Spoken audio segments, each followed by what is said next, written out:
আয় আল্লাহ আমরা গুনাহগার, রব্বুল আলামিন আমাদের গুনাহ আমাদের শরীরে ভরপুর। গুনাহের দিকে যদি তাকাই জাহান্নাম ছাড়া কোনো উপায় নাই।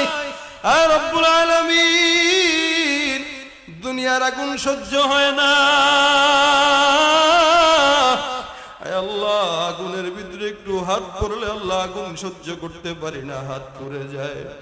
দুনিয়ার আগুনের চাইতে জাহান্নামের আগুন হাজার কোটি গুণে বেশি গরম। মালিক গো আমরা জানি না জাহান্নামের আগুন কতটুকু সহ্য করতে পারবো।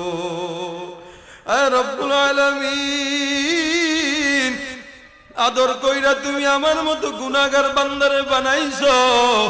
আয় আল্লাহ আদরের এই বান্দাদেরকে তুমি জাহান্নামের আগুনে ফেলায়ো না।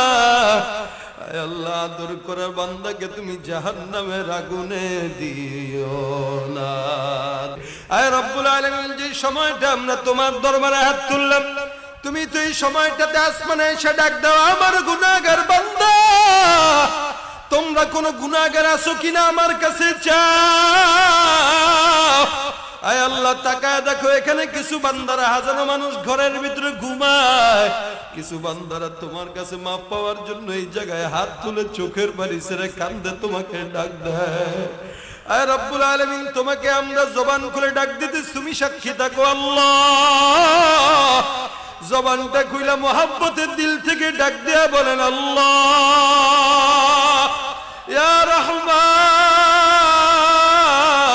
ইয়া রহিম ইয়া হান্নান ইয়া মান্নান। আয় আল্লাহ তোমার রহমান রহিম নামের অনেক বরকত, আমাদের গুনাহ তোমার রহমান রহিম নাম থেকে আল্লাহ বেশি না। মালিক তুমি তোমার রহমান রহিম নামের উসিলায় আমাদেরকে ক্ষমা করে দাও।